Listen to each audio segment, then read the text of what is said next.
We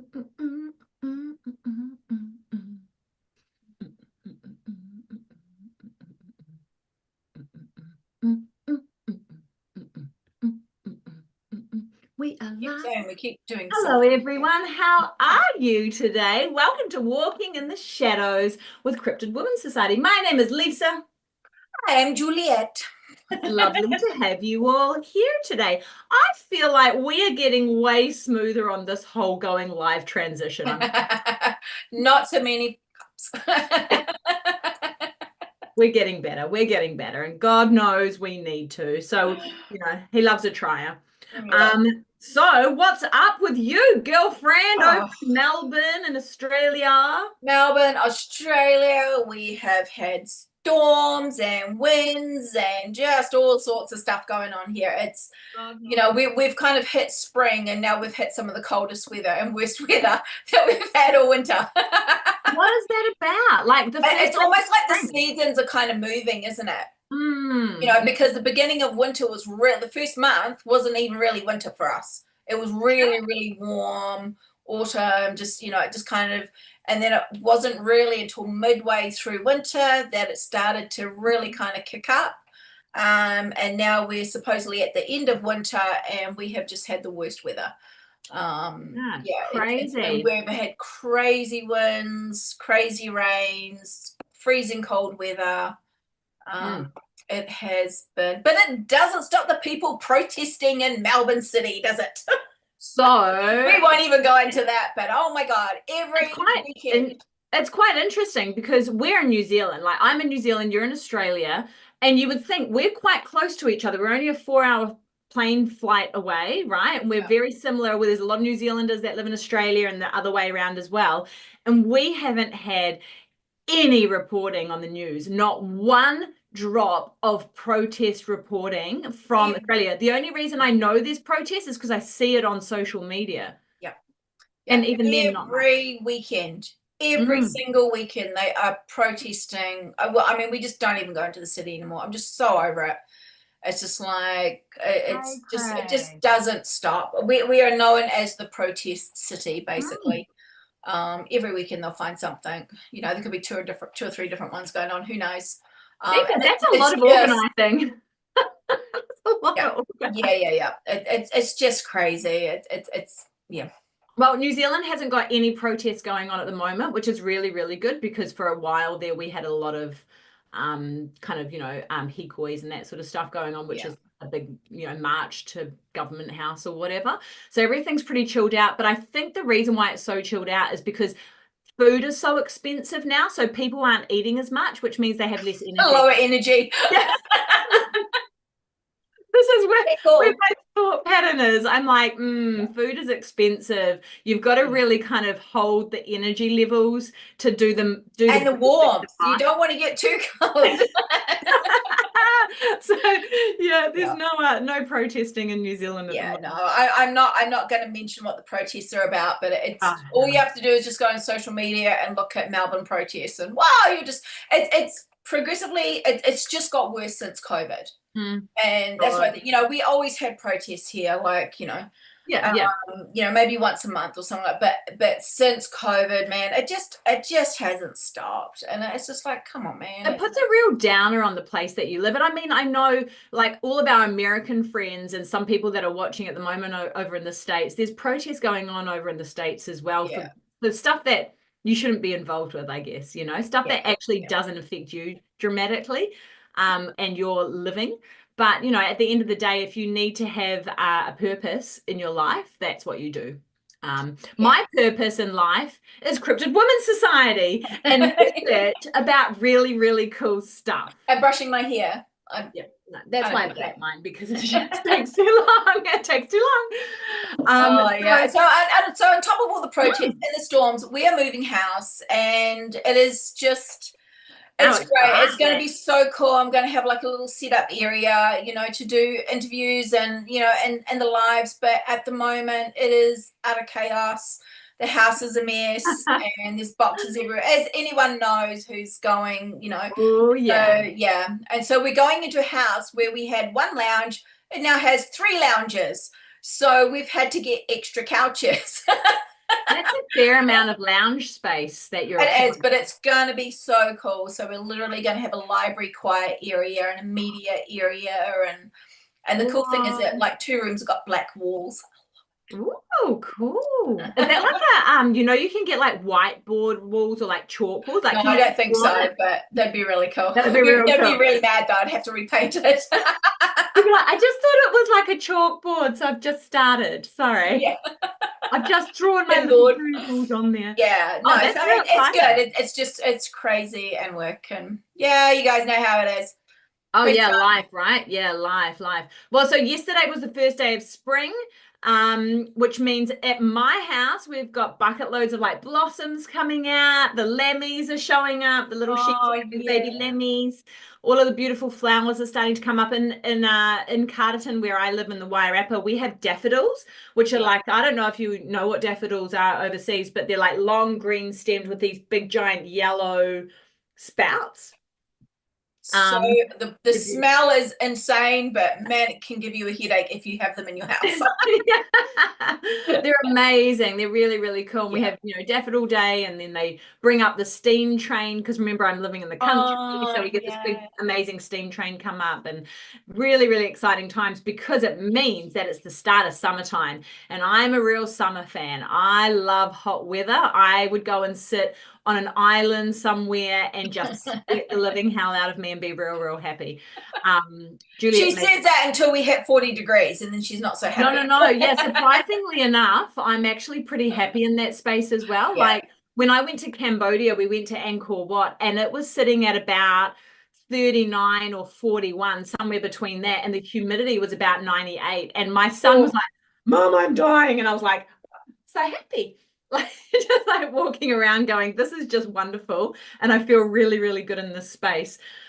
So yeah, definitely excited to go to some islands in the summertime. So yeah. fingers crossed, it's still on the cards. Indonesia, maybe. No guarantees yet, but anything is possible because we are manifesting the hell out of stuff right now. Have you seen all of the Bigfoot footage coming out lately? Just before we get No, into and the I'm just going to apologize. I haven't been on social media. I haven't been doing anything. I've literally been working, picking up furniture, and packing my house. terrible, bloody useless. Yeah, she That just is been my do it all. life. That is my life. Hence why I've got the I don't even know if I'm allowed to show this on demon juice. She just showed a can of V drink, which is an energy drink for It's anyone. an energy drink. I don't know if you guys have V over in America. It's pretty bad stuff to drink, but Yeah, you know, there comes a point in time where you're just kind of like, I need demon juice. exactly. Better than devil's lettuce, apparently. I learned what that was the other day. Devil's What's lettuce. that? Devil's lettuce. People's lettuce. Oh, yeah. That's an American word saying for the naughty stuff because in New Zealand and Australia it's still illegal. You Yeah. cannot grow that in your garden, although it is a plant. It's quite interesting, isn't it? It Anyway, looks like this a is tomato plant. this is and we all grew them in science class at school. Yes, we did. But yeah, so all the Bigfoot footage coming out, there's a whole heap of new videos coming out. Some of them are obviously AI. Yeah. You can tell by the fingers and the horns and the antlers and other things that just are wrong. But at the same time, there is a couple of videos that have come out that are very convincing. One with some face, like a face behind a tree, one with a very, very large stature of a Sasquatch standing next to some trees that just looks like a black shadow until you actually zoom in on it and you can see the face and the structure and stuff. Yeah, it just looked like it was kind of just a dark shadow in there. Yeah. And so, yeah, I'm like, oh, this is interesting. I wonder if this whole, we've been talking about the time shift and the timelines kind of merging and shifting Yeah. and all the Mandela effects happening and Alien ships arriving. alien ships Atlas and apparently the rapture is meant to be hitting around the September the 25th. Oh So God. and I just want to put this out here real quick, okay? A couple of people have I'll done just the be sitting there with my glass of wine waiting. 100%. A couple of people have done the mathematics on the prophecies about when the rapture is happening, right? When all the Christians are taken up to heaven, essentially, and they just disappear. And apparently it's around the 25th of September to the 27th, depending on what time zone you're in and what hemisphere you're in and that sort of stuff. And one of the theories is that the governments and the people that are left behind are going to cover it by saying they were all abducted by this alien ship. And I'm like, oh, Atlas, coincidence, timing. Anyway, I just want to put it out there and say, I have not been abducted, all right? If I disappear suddenly, I was not abducted onto some friggin' alien ship. I was taken up to the universe and I have a spiritual body now. Oh, God. Right? But also at the same time, I'm going to be a little bit pissed off because my son's 18th birthday is on the 28th, and that means that I miss out on the barbecue and the cake. And everyone knows that I really like cake. Timing is everything. Team, timing. What are your views, people? What are your views on the Atlas, on the spaceship? And we don't believe in coincidences, right? These things happen for reasons, and a lot of the time it's orchestrated. And I'm just like, yeah, we've heard lots of theories about this ship coming in and lots of other prophecies starting to come true, and the timelines are starting to kind of match up and stuff. So I don't know, it'd be real interesting to see what happens. Yeah, I mean, that's it. You know, people are like, are we, you know, are the gods actually aliens? You know, that's that whole kind of, you know, same as like the Nephilim. Anunnaki. Are they aliens? Are they angels? Are they demons? Are they, you know, there's so many different angles that you can kind of come at all of this. And, you know, like, how many doomsday prophecies have we had that are supposed to be the end of the world and all this kind of stuff? So I'm just kind of like, yeah, but honestly, like and we were just talking about this before, right? When it comes to religion, when it comes to ufology, when it comes to cryptids, when it comes to all of this other spiritual stuff that sits in the background and kind of feeds in and crosses through all of these different sections, it all depends on your perception, right? The way that I see something online is not the way that you're going to see it, Jules, right? Things totally different. And there's been so many examples of people standing side by side and having totally different experiences and not even agreeing on what they saw, right? And so going into this Nephilim and the giants in the South Pacific, I kind of took that kind of viewpoint on the research that I did. I was like, there's no right or wrong around this. It's really what your perception and what your understanding is. And even when you go into scripture and you start kind of reading through, you know, Bible scriptures and that sort of stuff, all of these biblical texts, it is up to you to discern and understand for yourself. You can have direction from different people and input like you do when you see a piece of footage or, you know, whatever, you kind of go through that process of trying to figure out, you know, logically, use some skepticism, all that sort of stuff around it.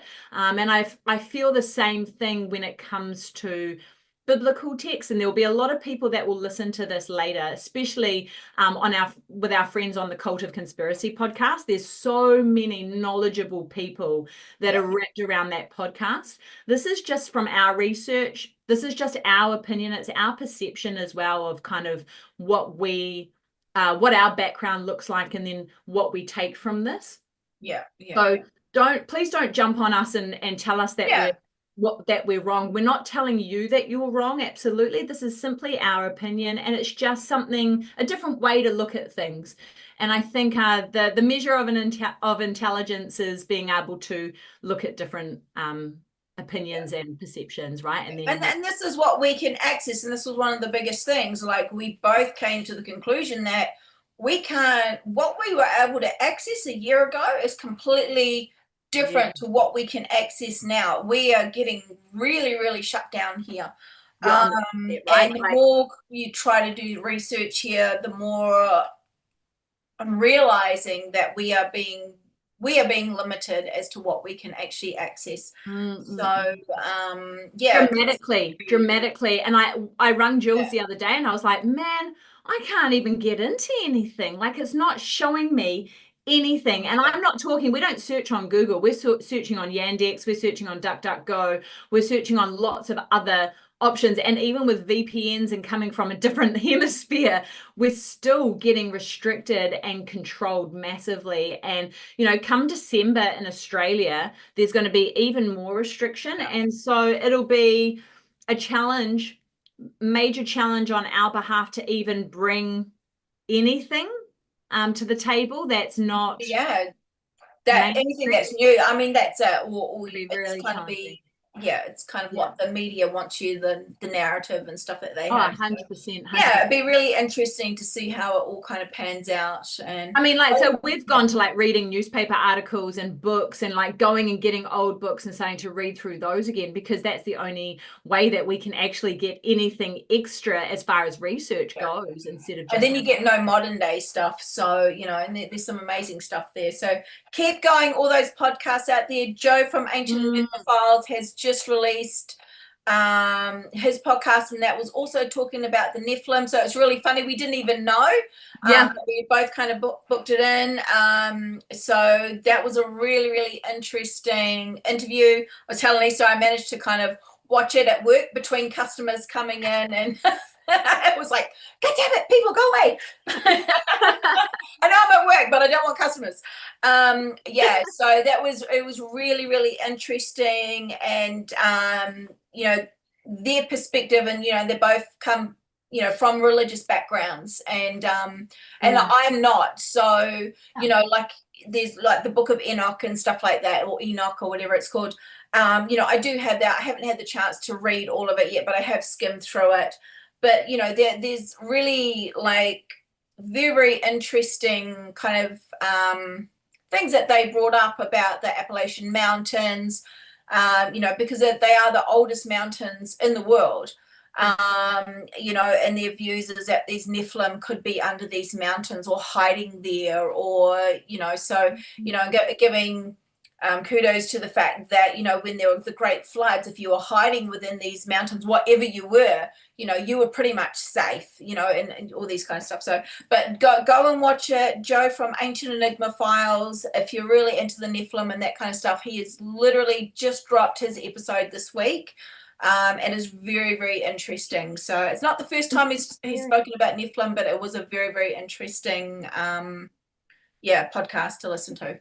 And he's our friend, and he's awesome. We love him. Awesome. And he's backed us since day one, like that guy. Yeah. And hopefully we'll go and do a show with him real soon. That's on the card. Yeah. Hey, so do you know the difference between a Nephilim and the Anunnaki? Well, some people say they're the same, some people say they're not. So it all depends on what angle you're coming from. So no. Carry on. I mean, this is it. This is all I've heard. They can be the Anunnaki. They can be demons. They can be aliens. They are angels. They are, there is just such a huge, huge kind of variety of things that they can be. But yeah, they do. I do know there's that connection to the Anunnaki and all of that kind of stuff. And so I kind of thought to myself, okay, well, I actually don't really know the difference. And what is the clear distinctions or the differences within it, right? Yeah.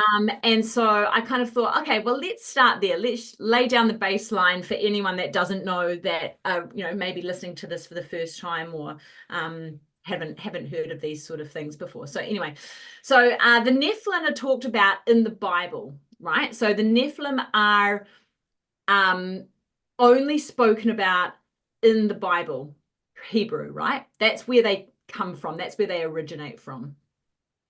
People said that they were giants born from angels who had turned against God, had children with human women. They were seen as half human, half angel beings, right? So the Nephilim solely come from the Bible. The Anunnaki come from very old stories in Mesopotamia, basically where Iraq is today. They were powerful gods such as Enlil and Ea, who were said to have created humans. These stories show them as groups of gods who ruled and shaped the world. The main differences is that the Nephilim are from the Bible, which teaches about one God, and they are described as giant children of angels and humans. The Anunnaki are from Mesopotamian myth, which had many gods and were seen as creators and rulers.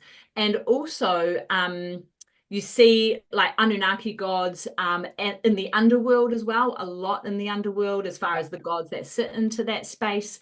And there's a lot of stories around hybridization as far as alien gods and human hybridization. So that's kind of the differences. So it's just kind of like, if we're talking Nephilim, then we're talking about biblical from the Bible, right? Old Testament, New Testament, irrelevant, Christian, Hebrew Bible, Jewish Torah.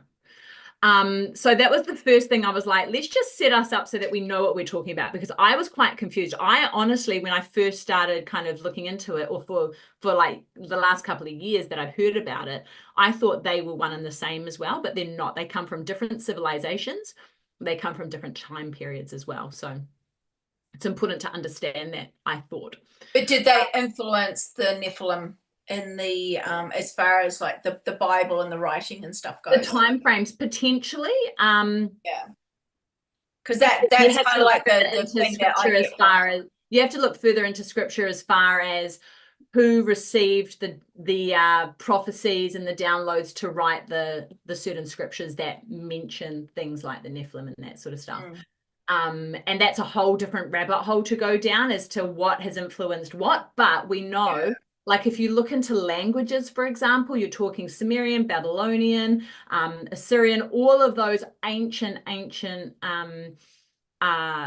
civilizations, where Sumerians have Gilgamesh, you know, which he was a giant, you know, and these sort of things where they all influence the language that we speak now. So obviously different lines and different time frames, but most likely there was definitely influence going on as well. So that's a whole different, that's massive. I was like, I just need to choose carefully because it's too big. And that's it. You know, we always say that, you know, there's so many different ways that you can follow, so you've just got to try and pick one. You know, it's kind of like a subject that you'd have to do over 3 or 4 different God, like plus, because it's a huge subject. Huge. Anyway, so I got a couple of scripture passages that I thought I would read just so that we kind of understand where the Nephilim kind of verses came from and the ideas and all that sort of stuff. So the first one is Genesis 6 verse 1 through 4. So this is when it's first mentioned, or the word Nephilim are first mentioned. So when human beings began to increase in number on the earth and daughters were born to them, the sons of God saw that the daughters of humans were beautiful, and they married any of them they chose. Then the Lord said, my spirit will not contend with humans forever, for they are mortal. Their days will be 120 years. Remembering before then, the likes of Noah and the biblical men lived for hundreds of years. And you know, if you go into Sumerian text, these kings were living for 4,000 years. And it's very clear on the Sumerian tablets of kind of how long each ruler lived for.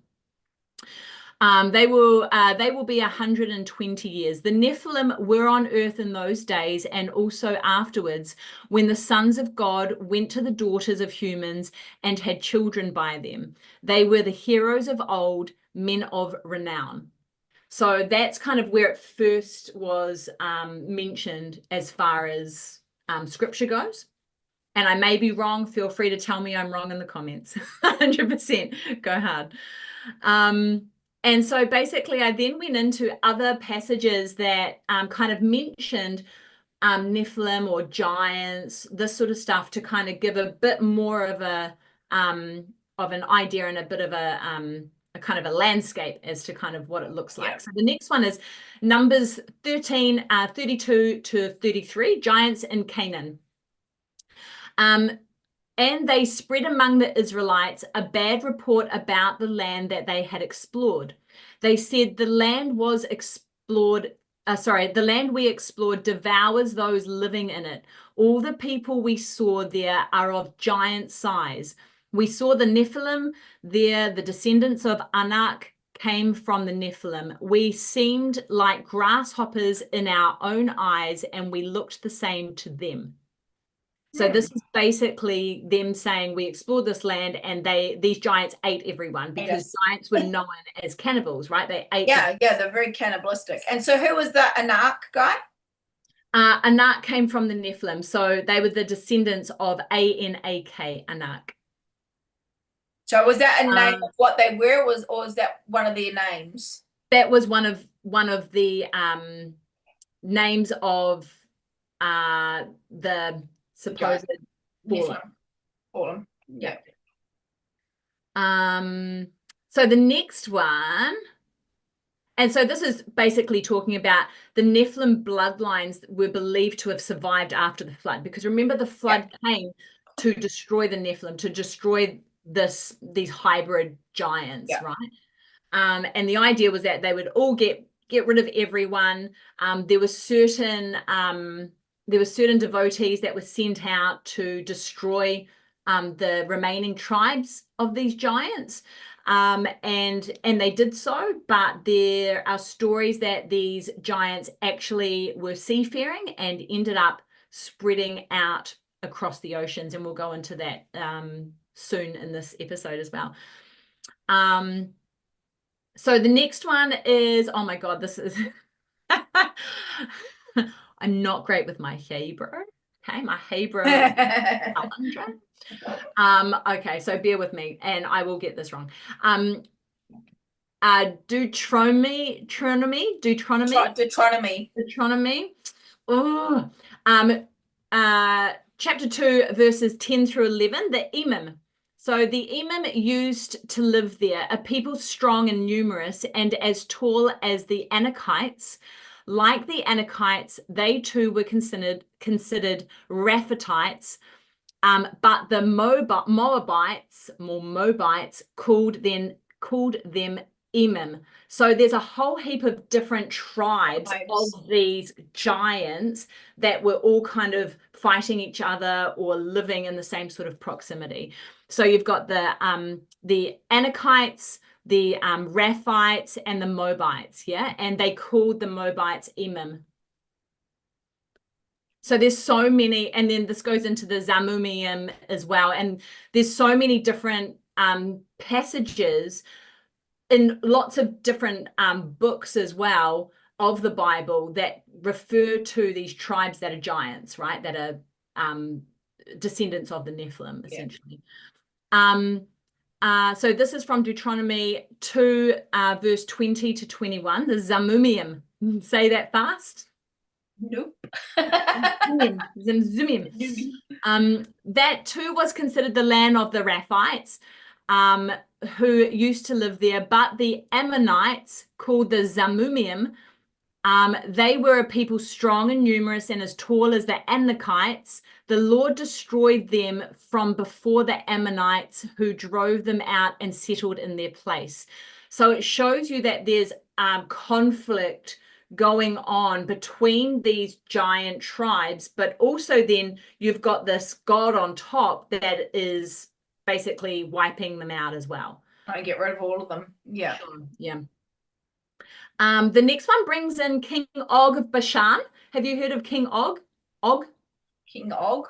Og of Bashan. He's quite a well-known giant, essentially. So Og, king of Bashan, was the last of the Raphites. His beard was decorated with iron and was more than 9 cubits long and 4 cubits wide. It is still in Rabbah of the Ammonites. So I believe that there's been some expeditions done as well to try and find his beard and find where he lay, which is really interesting. So it says Og's beard measured roughly 13 feet long and 6 feet wide, pointing to its extraordinary size. So these are just backing up the idea that, in fact, the Bible could be a historical document, and it could very well be talking about these giants as they stood. And we see evidence in the bones that we find and the remnants of these giants. What I find interesting is, like, right back in Genesis, they state that they were basically, when the sons of gods went to the daughters and bore children to them, they were heroes. and they were warriors of renown. So they weren't straight away hated. You know what I mean? Well, that doesn't necessarily mean that sometimes, though. Yeah. So this is the thing, right? We go, our modern view of the word hero or men of renown goes, oh, they should be respected from a good perspective or a good intent. That doesn't necessarily translate to what that was 5,000 years ago. Does that make sense? You've got all the heroes right back then. You've got Troy, you've got all of them. So to me, that passage is saying that they were seen as good. They weren't automatically seen as evil, because if they were automatically seen as being bad, then they wouldn't have called them heroes. I don't think heroes translates to that, though. I think it's respect because you have to, because they're men of renown and they have superhuman strength and power and that sort of stuff. But I don't think it refers to a good intent. Yeah. So I mean, this is the thing, because you have to look at, like, that sort of scripture has been translated numerous times into whoever's translating it has the say of how it's translated essentially as well.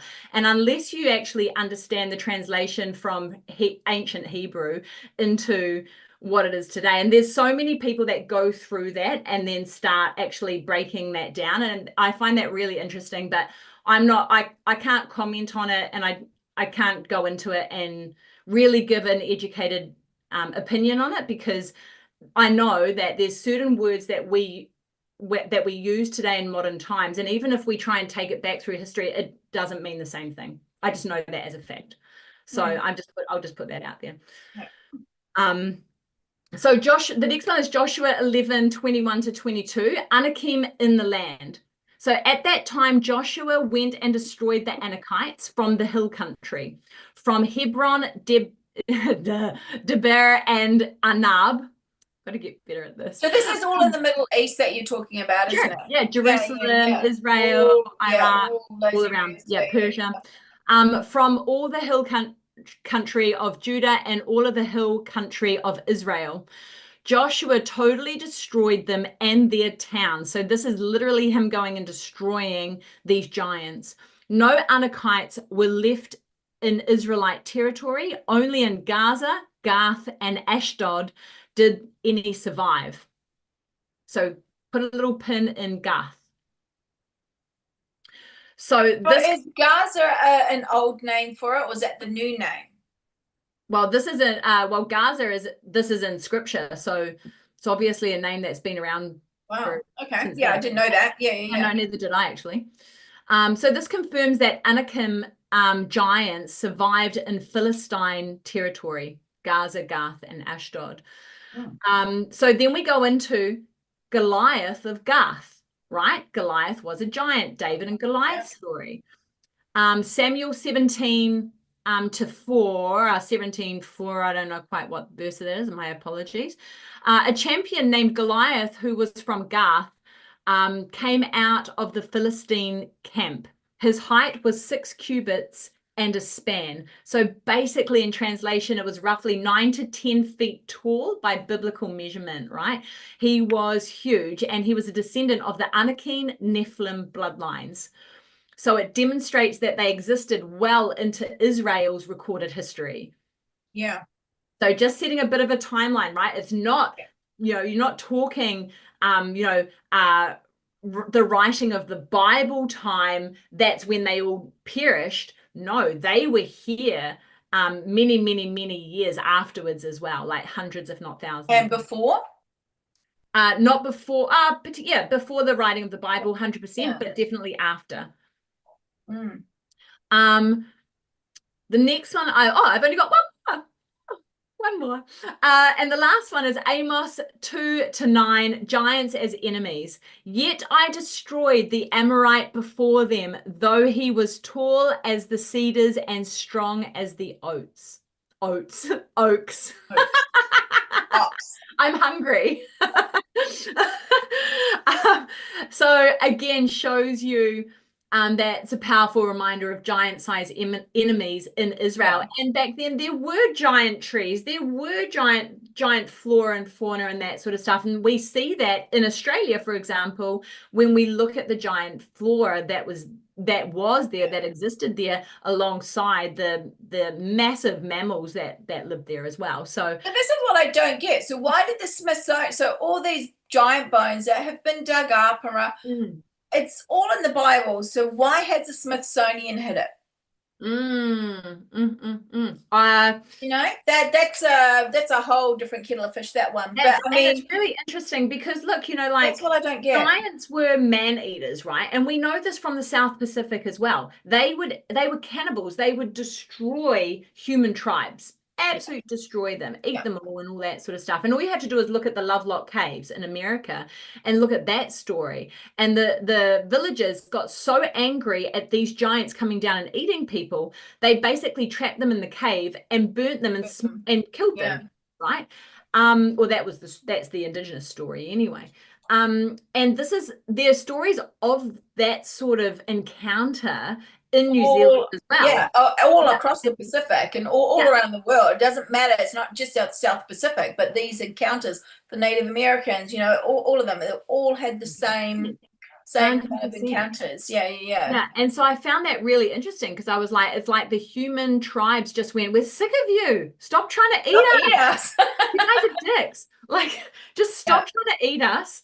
Or we're going to uprise and revolt and kill you. So, because I kind of went through this idea of, were humans slaves to the giants?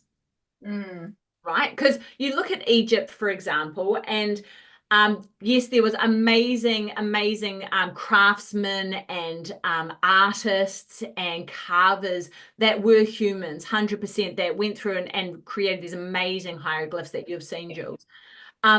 At the same time, there are stories of these giants helping to build the pyramids, helping to build temples and this sort of stuff. And there are theories, and I've heard two different sides of this, that the humans were in fact enslaved by the giants, and the other side, that the giants were in fact enslaved by the pharaohs and the humans. So what are your thoughts on that? Well, it's a hard one. There's also, you know, there's also accounts of giants basically working with humans as well, you know, and having, you know, the contra deals or whatever they go on.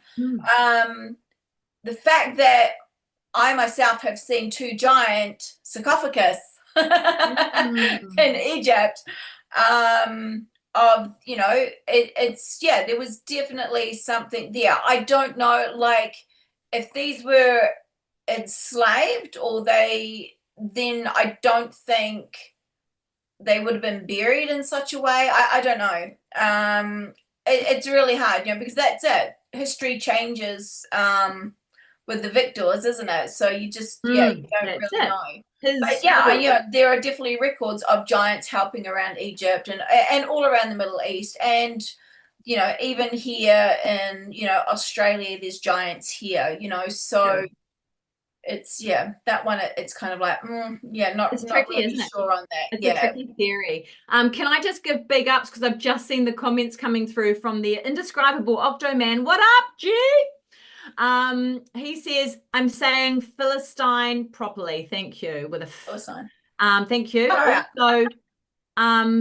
Also Anunnaki getting Anunnasty with the ancient humans. I love that. It's funny. And now we're all slaves to the oligarchs. You're absolutely 100% right. Bang on, mate. Bang on. Yeah. So, interesting. Yeah, it's very, So, those are my theories. So, okay, next one. I've got a couple of interesting theories around how these Nephilim came to the South Pacific, right? So in the South Pacific, we already have so many arguments, in quotation marks, if you couldn't see my fingers doing the quotation mark thingy majiggy, we already have arguments over who was here first and how long people have been here in A, B, C, and D. And the idea that, in fact, there were no other seafaring civilizations that could possibly circumnavigate the earth, or that could potentially never get down to the South Pacific. Oh, so many arguments. We could start here with so many different countries so that many have done it. different- And yeah. But we're not really going to go into that. No, we're not. But it's really important that we put it out there, because for us, for Juliet and I to sit here and postulate the idea that, in fact, the Egyptians weren't seafaring, the Venetians weren't seafaring, the Portuguese, the Spanish, the Chinese, the Greeks, all of them. They never came to New Zealand, the South Pacific, Australia. Maybe they came to Australia a little bit, but not much. Can I just say, we have literally just had the guys that have basically rowed across the Pacific, across here, and they landed up in Cairns. So these guys were on a little rowboat. Go look them up. I will put the link in. These guys are amazing. Mark Wahlberg wants to make a movie about it. But these guys have literally just rowing across the Pacific on a little rowboat. And they ended up in Cairns. And they end up in Cairns on purpose. Yeah, right? So it really spits in the face of mainstream history, saying that the first people that came to the South Pacific came through Hawaii, or wherever they came from, down above Hawaii, came through Hawaii and then seafared across the South Pacific. And that they had to have massive ships. You didn't have to have massive ships. Yeah, absolutely. It's this idea, right? Anyway, so if we look at that in all honesty, in the honesty of what the evidence really shows. Wow, you sound really then bad. In fact, there were me. Do I sound bad? No, it's right. You were like, but it's fine now. I was like, sound like a robot. You're fine, keep going. Was I? I tell you what, the New Zealand Australian government is shutting us down. Again. Fine. Yeah, again, it happens all the time. Oh, my internet connection is unstable. It's fine. I'm also unstable. So two wrongs make a right. Yes. So, okay, let's talk about theories of how the Nephilim, or the surviving Nephilim lineages, came to the South Pacific, right? So let me give you this one and then tell me what you think, all right? So the scriptural tie-in, Genesis 6, tells us that the Nephilim were on earth in those days and also afterwards. If some bloodlines survived the flood, the Anakim, the Emim, and Og of Bashan, right? It suggests that Nephilim descended giants lived long after that. And we're talking like the Viracocha was said to be giants. They went over to the Amazon.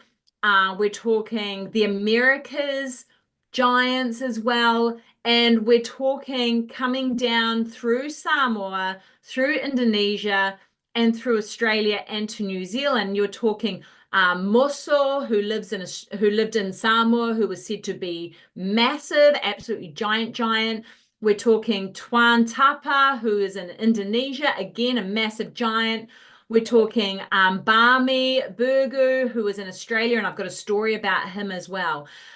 So there is evidence to show that these giant Nephilim descendants came to the South Pacific potentially as a refuge, right? Potentially to get away from the flood. So number two, as far as our theories go, prehistoric megafauna being remembered as giants. So this is a theory that we were kind of like, okay, what about Gigantopithecus? Giant, Bigfoot looking kind of creature. What about giant wombats? Diprotodons in Australia, which are these huge, like kind of 6 foot wombats that were walking around, massive flightless birds in New Zealand, talking about the moa, who were, over 3 meters tall. Over the time, humans encountered or maybe inherited stories of these creatures, maybe reshaping them into giants. However, the problem with this theory of maybe there were giant animals, but there weren't giant humans, is we have found fossilized 60 to 90 centimeter footprints of humans in the rock. And so if there weren't giant humans, we wouldn't have found giant footprints. Let's throw that one out the door. I love the idea that back then. I love the idea that it must be, like mass hallucination, or the ancient people, the indigenous people, the natives, they just got it wrong. They thought these giant wombats were actually giant humans, and then the stories changed. Yeah. I'll just let you know, these guys, there were three Scottish brothers, 139 days at sea, unsupported. They rowed across the ocean 14,000 kilometers from Lima, Peru to Cairns. Wow. And they basically survived by fishing. Wow. And they did have, a few other things as well. But so that is what they have done. So I love this because there is a theory backed up by DNA of the people that live in New Zealand, some of the Māori tribes, the iwis that live in New Zealand, that have Peruvian DNA in them. Yeah. And the idea, or the theory, is that these Peruvian sailors came all the way around, stopped in at Easter Island, Rapa Nui, and dropped off some sweet potato and picked up some other stuff and came round to New Zealand. And this is how we have kumara, because kumara is not native to New Zealand. It is, in fact, a sweet potato from Peru. Ooh. Very good. Ooh. Okay, so hold on to that link and we'll put it down into the show notes. I will. It's so good finding these little tidbits and these little connections, right? Yeah. Absolutely love it.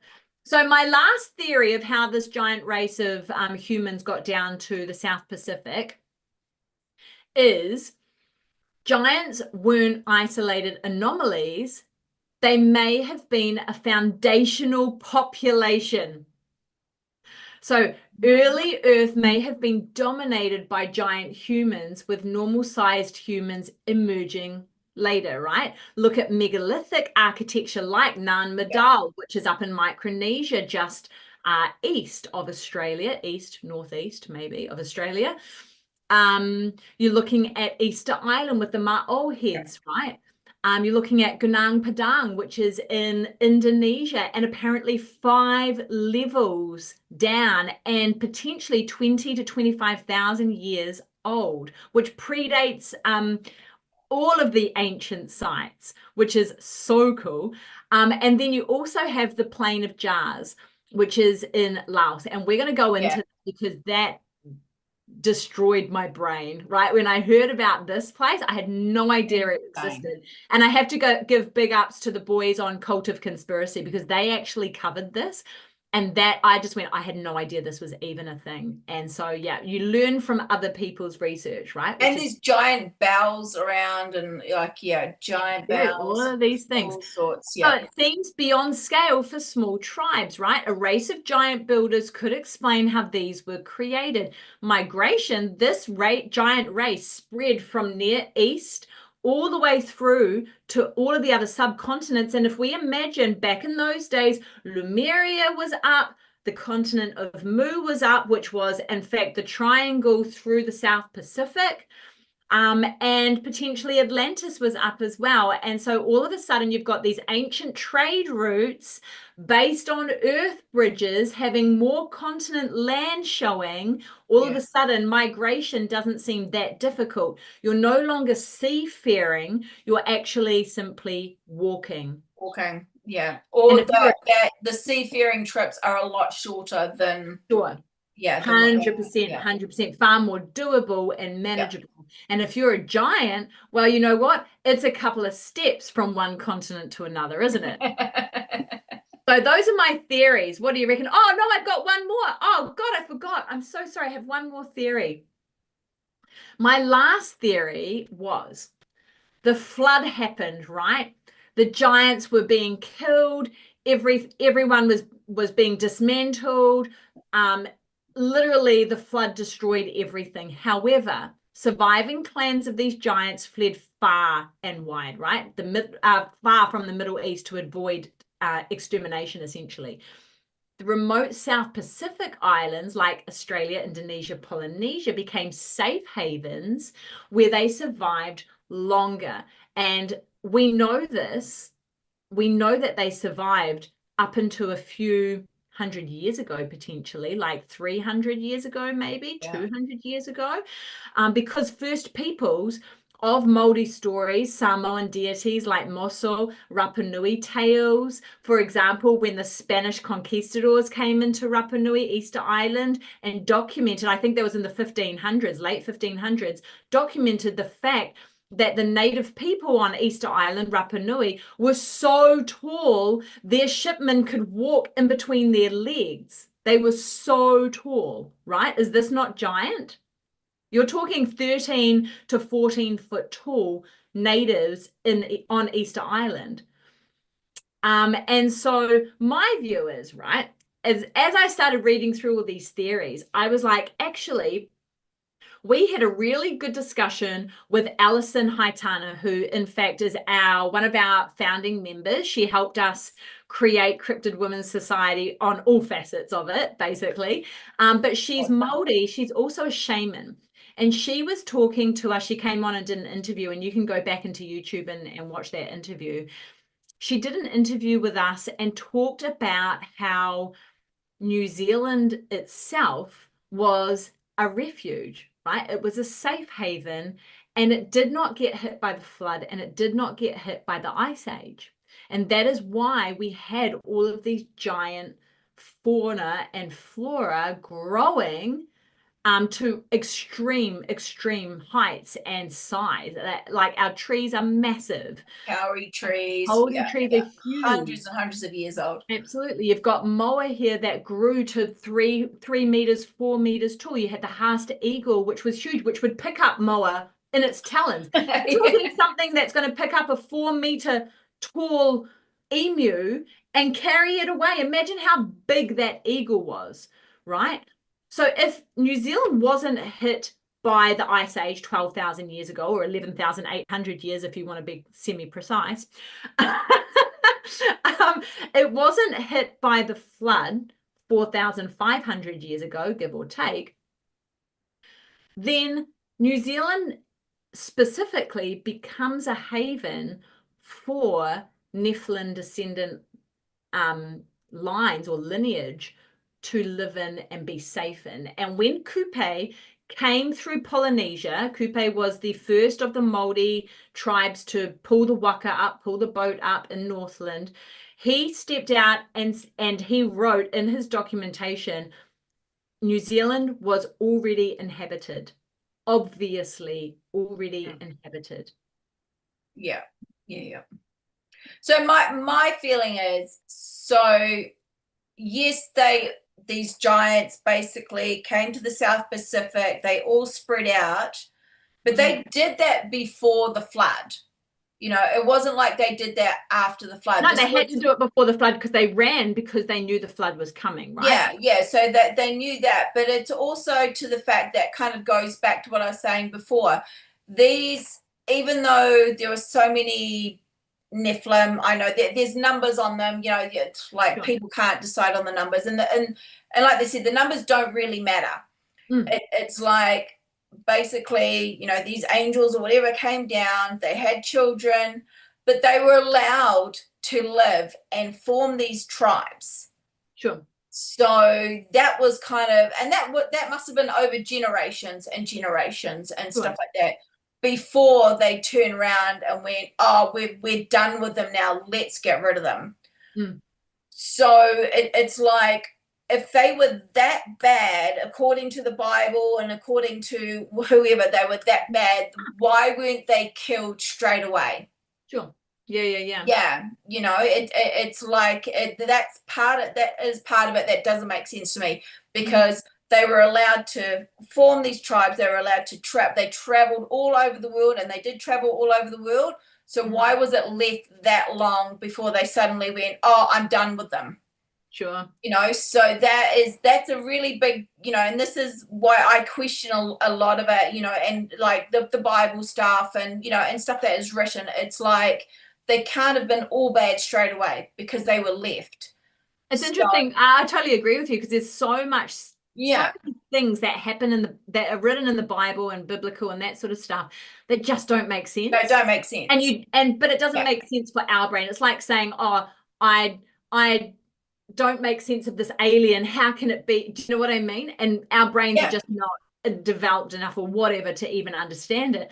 But it's really hard to get a grip, right? To get a handle on like timelines, because as a human, your brain goes, yeah, but this is the timeline and this is how it works. Everything's so kind of bang, bang, bang. But and we also know that the Bible has been modified. It has been rewritten. It has been rewritten to the point where, it's like, this is what they want us to accept. They've taken out all, it's all patriarch run. There's no matriarchal side. Every woman that's in the Bible is a villain, and all this kind of stuff.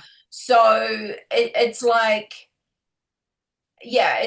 that's why I really struggle with it, because I know that it has been rewritten so much, and the version that we've got now is probably vastly different to the original and what's been taken out, and all that. I totally agree with you. And you're talking about the Book of Enoch, and there's like Book of Enoch. There's so many others, so many other scriptures, and and everybody, it's like everything's been, all the women have been vilified, or it's got to be this, or it's got to be that. There were no women warriors. There was no, it's just kind of like, that's kind of where I struggle with it. So I agree. As far as, and then going back and going again, these giants were heroes. That's where I reckon there was something must have happened in between from when it first happened, and, and like Joe, and sorry, I've forgotten the other guy's name that was, did this podcast with Joe, and they were talking about how, that they, these angels or whatever, they were sent down to, watch over humans, and they knew that they weren't allowed to touch us, but they did. And they were like, we are so special, we are so amazing, that they knew there were going to be consequences for what they did, but they came down and they bore children and married the human, so there's just there's so many, so many different ways that you can go. And I don't mean that to upset religious people at all, in any way, shape or mind. It's like, I don't care what religion you are, whatever. But there are just so many things that just don't add up, and and historical kind of aspects of giants and other, and the dinosaurs, and these things, and man. And I think as a religious person, like, again, it doesn't matter what religion you resonate with and you connect with. As a religious person, you should be trying to find the truth in whatever biblical scripture you listen to and you connect with, right? And be it whatever religion in quotation marks you connect with. It doesn't need to be a Christianity or Muslim or anything like that. It could be pagan, it could be Gnostic, it could be, absolutely. But you should always be trying to find the truth and the core source from that, right? And go back to that source and try and really understand it. And there's some amazing people that are doing that work for you. You don't even need to do it yourself. You just have to find the right people to then take some of that education and help to But this is where it gets thinking, because that core source, nobody really truly knows where it comes from. You know what I mean? And so again, it's a biased opinion, and this is the problem with history. There's whoever has gone, oh, these are dinosaurs, this is this type of, it's a biased opinion because it's what they say. It's not actually what, you know, it can be completely different. You know, they think, oh, this is what they mean, but then it's, you know, it's quite different. You know, you talk to the Egyptian people, and I did over there, they believe that they built the pyramids with sand and just basically built it up, and they built the rocks up, and, you know, that's their story. That's it. You know, there's no aliens, there's no giants, there's no nothing. This is how they did it, you know, and yet, you know, other people will come and go, there's no way the Egyptian people could have built these pyramids. It's, you know, it's yeah, so it's fascinating, eh? And you kind of like, when I love that you say it like that as far as history goes, because you then go into like the human psyche of like, how do we see ourselves in the world, and we try and like, you know, revolve everything around us right now. And the moment that you try and go back into history and you try and understand where you've come from, and what your family and your lineage look like and that sort of stuff, is the moment that you become really, really vulnerable, because man, some of your family members have done some pretty shit ass stuff. You know, and then it really puts you into a place of like, who am I in the world, and how do I connect with this? And every person is the same. That, you know, there was like world, you know, wars, and I'm not talking about World War I, World War II. I'm talking pre that, you know, right throughout history. You had to fight to survive. You had to kill to survive, you know, and it's just, you know, and like we say, there's some very instinctual things that are within people. Some people, those instincts come out a lot, you know, a lot more dominant than others. And you know, it's really interesting. It's just, you know, with the giant thing, it's just like, who were these little buggers? Big buggers. Large buggers, I think. Little buggers.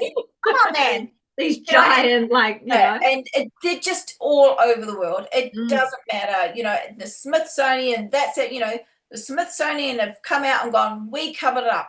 Why? You know, my thing is like, for a government and for the world that is supposed to be kind of being ruled by religion and, you know, all these kind of stuff, why did they hide it when it is supposed to be in the Bible? You know, this is what we go by the Bible. Yeah, but why are you hiding it? Why don't you want giants to be known as being real? You know, that is kind of like the little twisty thing. It's like, they're not just kind of, to me, that backs up the Bible by going, yeah, we had Nephilim here, man. We killed those motherfuckers. You know, they're gone. Didn't get all of them, but hey, we really, really tried to kill them. So that goes, okay, so if that's what you did, and you're coming out proving, going, hey, we've got giant bones. Yeah, this is that backs up the Bible, but they've hidden it. So that's what I don't understand. It's like, why has it been hidden? Why did they destroy all those bones? Yeah, we need somebody from the Smithsonian to come on here and tell us what's going on, man. Yeah. I don't know. I mean, spiritual war, all of the above, but I don't have an answer for that. And the more we kind of go into like modern day, you know, like through 2025, the more things are being found and kind of opened up and released and all this sort of stuff. And it's interesting, man. Oh my God. It's I think 2026 is going to get real spooky dooky. Yeah. I got a story for you. Go. Tell me. So it's getting cool, man. I like it so much. I love giants. Hey, you know how much I love giants. Yeah, Lisa is a giant thing. I really do, and it might be my want for growth, like, you know, my need to get taller. To get taller, because I'm quite little. You know, quite tiny whiny, and I do want to grow a little bit. But I wanted to introduce you to Australia, and there is a giant over there, or there was a giant over there, and there is a story wrapped around this giant called Barmy Burgu. Everyone say it with me, Barmy Burgu. And I made Barney's Burgers. Barmy Burgu. And I may be saying this totally wrong. This is an Aboriginal word. There are so many different Aboriginal tribes with different dialects. So I'm never going to get it right, but we're going to call him Barmy. Okay, Barmy. He was in Australia. So I want to just read you through this kind of little article that I put together. There's a gentleman called by the name of Rex Gilroy. He passed away a couple of years ago. He was quite well known as far as cryptozoology goes. as far as his research through the Blue Mountains in Australia, New South Wales. And so I just wanted to take from his research in regards to this giant story. So this was recorded by Rex Gilroy from some of the elders in some Aboriginal tribes that are around the Blue Mountains area. So when giant fellas alive, them big animals still been walking or walk about this country. Ground shake when he walk. He eat peoples. So I'm going to read you this again, okay? This is from one of the tribal elders. When giant fellas alive, them big animals still been walk about this country. Ground shake when he walk. He eat peoples. This is from Woolagun, tribal elder of the Yabudurua people of Arnhem Land, concerning the Nagarin, a race of giant people that once roamed the region. So Arnhem Land is way up north in the Northern Territory. Yeah. There's a lot of rock art up there as well, depicting giants, also depicting mermaids and Spanish galleons, but we won't go into that. So I just wanted to start Egyptian ships, but we're regardless. We won't go to that either. There's nothing to do with giants. But it kind of is, because it sets the historical timeline for people shifting. Yeah. Anyway, okay, so Barmy Burgu is described as a giant figure, the giant fella taller than a gum tree, who, according to Aboriginal tradition, inhabited the land long before the Aboriginal people themselves. Aboriginal people have been said to be there from 60,000 plus years. So we're talking way, way, way back.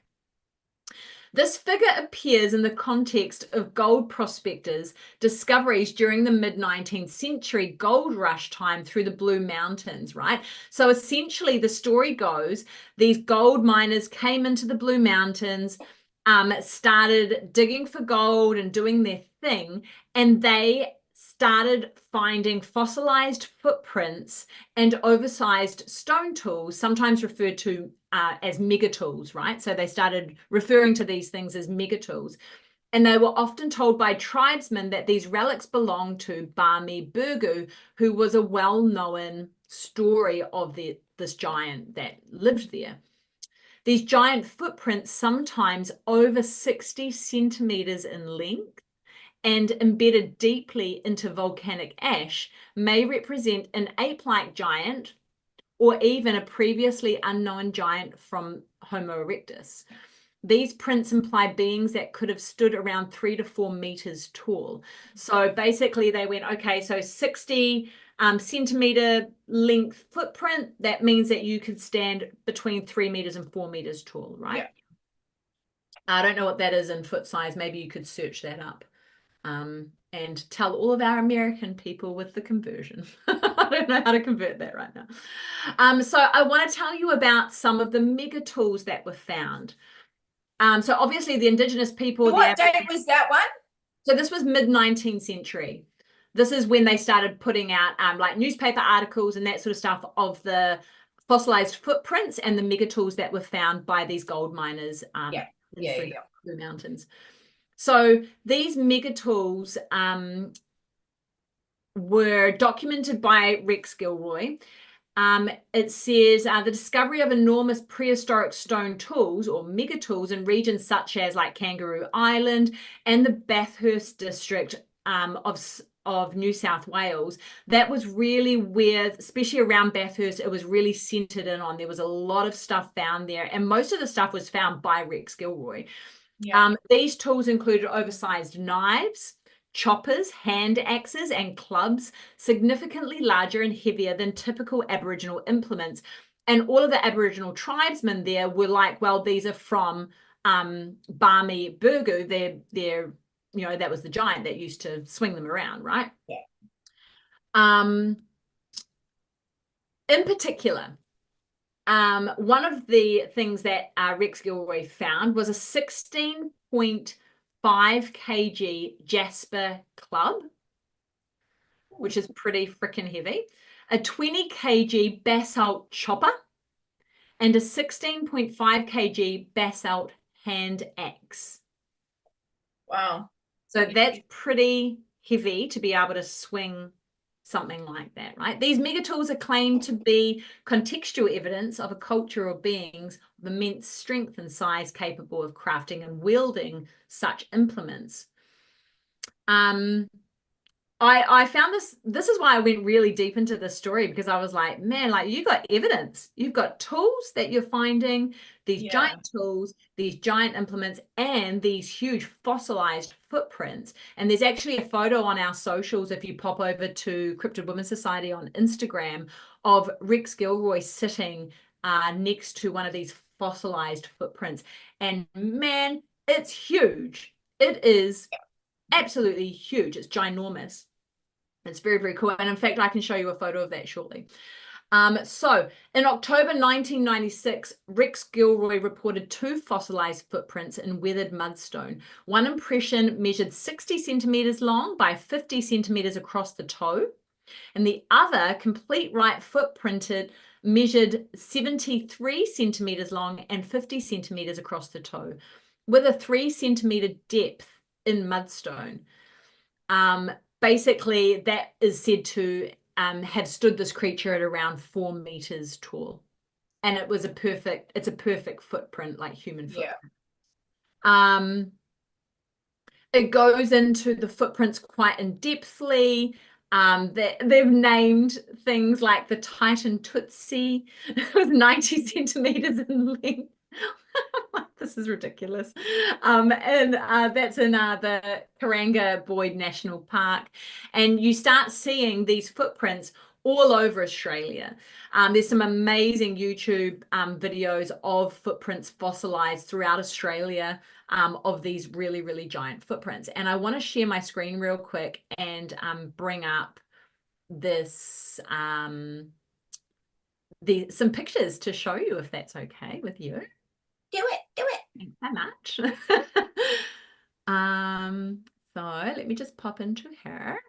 Hold, please. We'll just bring up this guy here. So the footprint is this one here. I hope you can see that. It's a bit grainy because obviously small picture. Old photo too. Old. Yeah, but check out the size of that footprint. That's insane. Pretty amazing. Yeah, most people would be like, that's Bigfoot. You know, like modern day, you'd be like, hey, that's Bigfoot. Sure. And it could be. 100% could be. Could be Yowie, but yeah, you know what I mean? That's it. But look at the size of that. I mean, that's enormous, right? It's absolutely crazy town. And that was one of them that I was just absolutely baffled by, because I was like, this is massive. Again, this is through Australia, and you can see 17-inch foot. These are footprints just down here as well. And there's theories and stories that the giants were actually carving through Australia as well, because there's no mountain ranges in Australia, or not many, but there are geological signs that in fact the ground has been mined for many, many thousands of years previous to modern day mining. And so there are theories that the giants were in fact trying to take gold and other precious minerals from the ground in Australia. So I found that really fascinating. And one of the other ones I wanted to show you was, hold please. The giant weapons and stuff. Oh yeah, so these aren't from Australia, but you can see that, you know, obviously the giants were all over the world. We've got some amazing stories of giant chiefs in New Zealand and Aotearoa that we can go into as well. But I love these like giant swords and stuff that people find. You know, archaeologists, you know, and all this sort of stuff, like, look at that. Just love it. Phenomenal way. How can we say that this was our human race, even if the humans that we know today stood at 7 foot? Yeah. You know, still. And that wouldn't be a light sword either. No. That would be, yeah, does my head in. So I'm like, oh, that's so cool. So that was my story about Barmy. What have you got any stories, Jules? Yeah. keep Yeah, going. that's all right. I've got so many stories. So I've got one. So it just goes back to like the Aboriginals again. So I did talk about this in giants that were seen. So this goes back to the giants at Shark Bay. So this is between 1800 and 1804. There's a French expedition led by, now this is all on record and over in France and all over the place. So this is led by Captain Nicholas Bowden, of the Geograph Naturalist of the Southern Lands and Australian Waters. So there we go. So his assignment was basically discovering the natural history of basically the incomplete and uncharted territory, and to make new discoveries in the southwest of New Holland in particular. So they kind of came over here. So I'll go briefly over it. So they had a crew of 251, and including 23 naturalists. This was like the largest, best qualified scientific team that ever had left Europe at that time.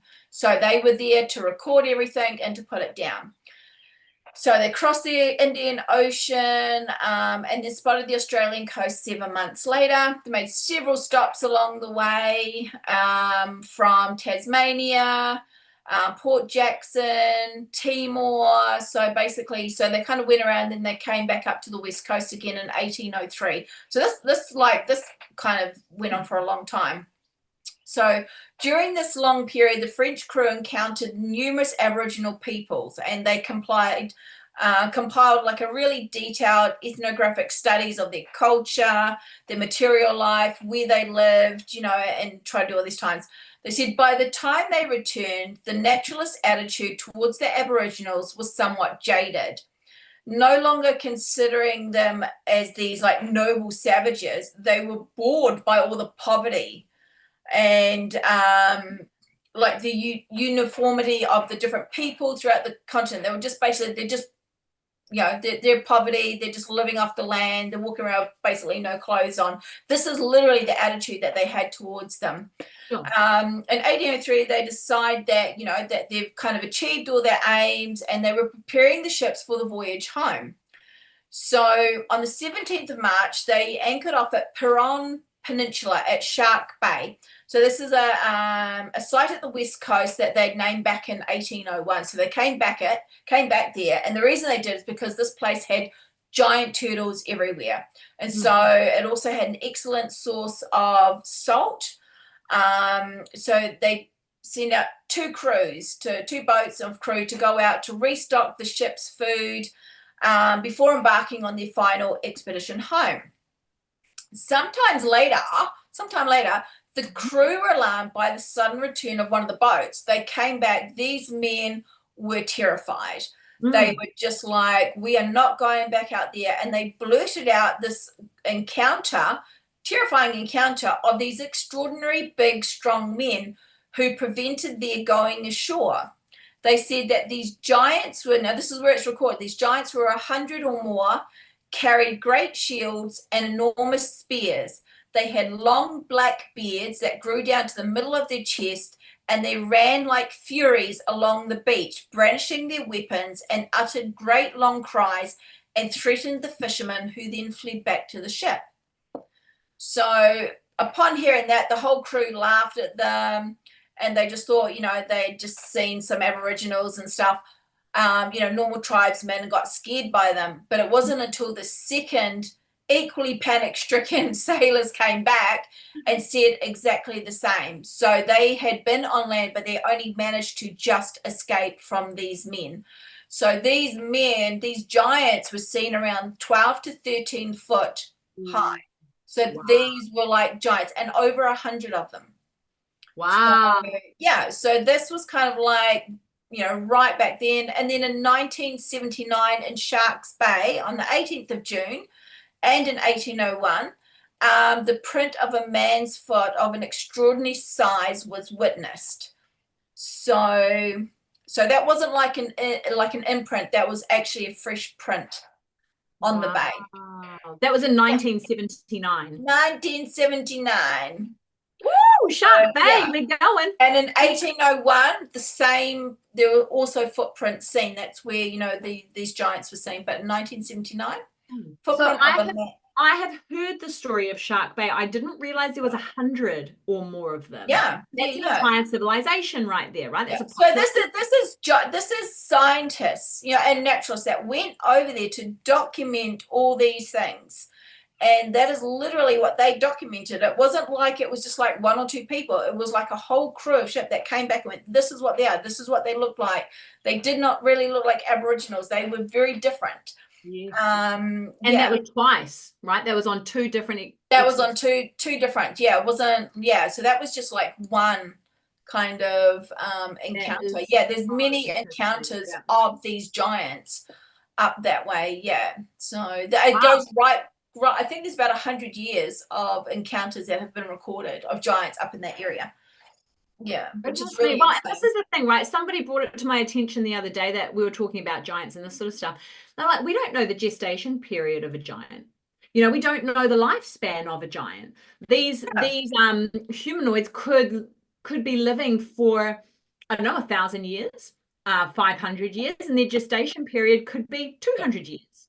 Yeah. So I mean, they've obviously, they can't be around now. I mean, especially, mind you. Well, I don't know, Australia's huge. Exactly. There's certain areas that you just don't go to.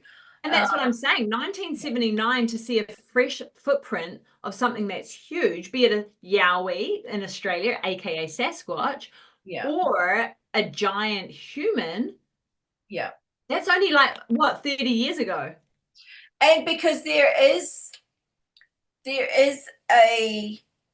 there's different types of yowies and stuff that are seen here, and there are like one type of yowie that is seen that is generally really kind of northern territory, up that way, that look very, very human-like. And there have been sketches that have been done, and they look very similar to Aboriginal people. And I'm not trying to be rude in any way whatsoever, but they look very, very human-like.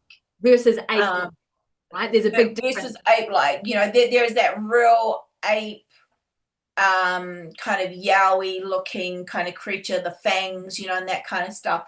But then there is this very, very human looking, and people will say it looked human. It looked and that was one of the things that I remember reading a story about a woman walking up a hill or something and seeing this, what she thought was a yowie kind of jump out into the pathway, but she said it looked like incredibly Aboriginal, but here all over it looked like a feral human, but not.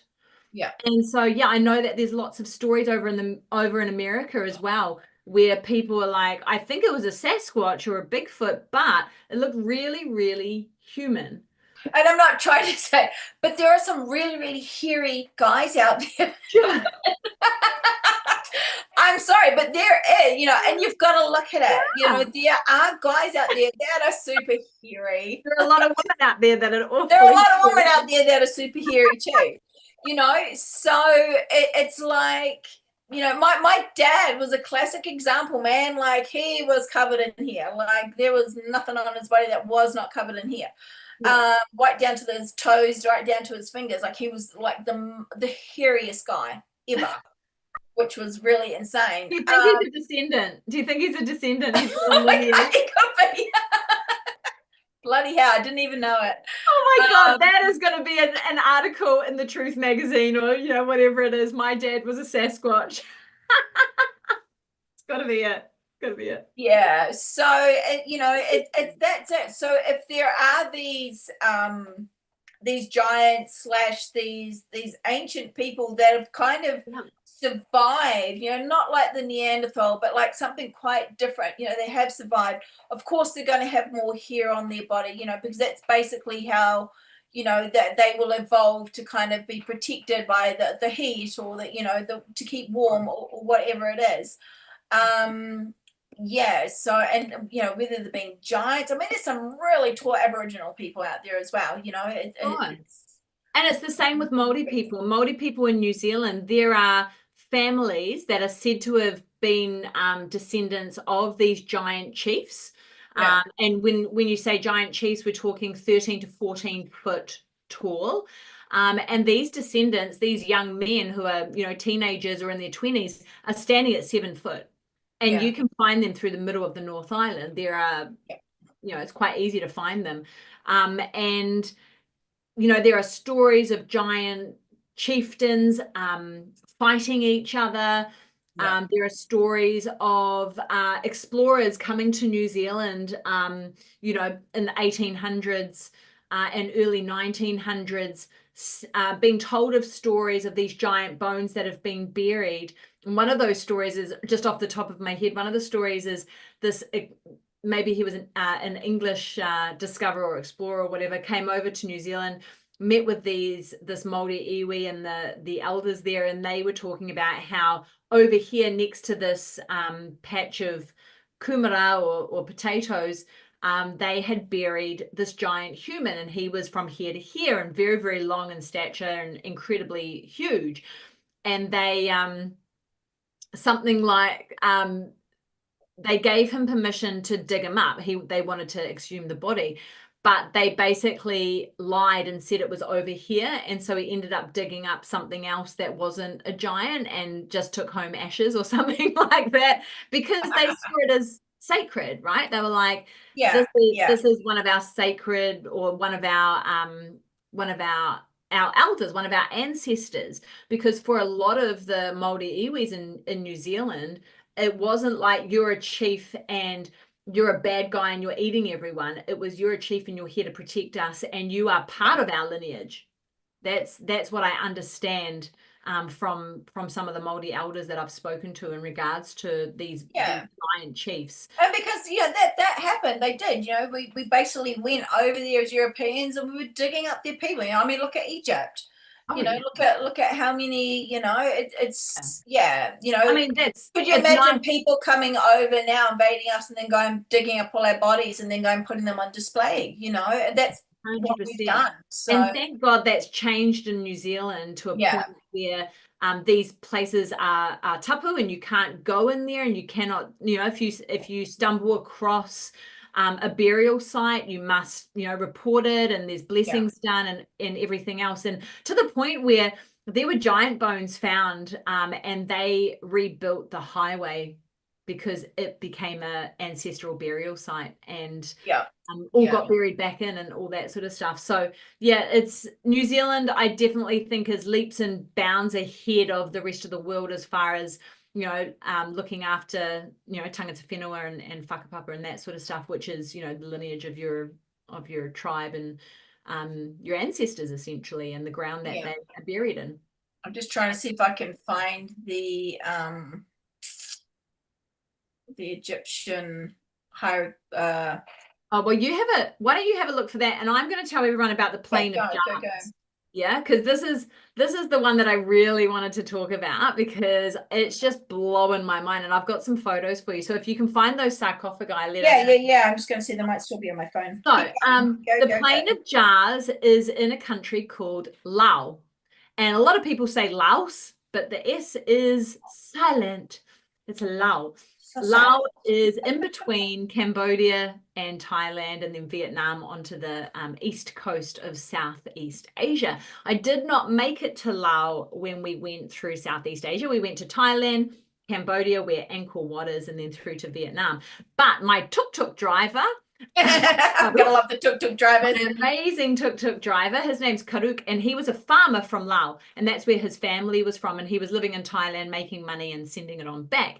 And he told me all about Laos. But the one thing he didn't tell me about was the plane of jars, right? I guess, though, when I went to Southeast Asia and I met Karuk, we weren't really into Cryptid Women's Society. I wasn't really looking for the weird stuff, so it wasn't on my my agenda, my list of things to talk about. Anyway, so I'm going to tell you a little bit about it, because the story behind it brings in giants, right? I've got some pictures that I'll show you in a second. So the plane of jars, scattered across Xiang Kong. That is not how you say that at all. And at some point we will learn how to say that word. But scattered across the plateau in northern Laos lies thousands of enormous stone jars, some standing over 2.5 meters tall and weighing several tons. Now, until you see the photos of these, you will not be able to fathom how freaking massive they are, right? Archaeologists date them from around 500 BCE to 500 CE. Bullshit on that, and I'll come back to it and tell you why. But no one knows what they were used for. No one has any idea.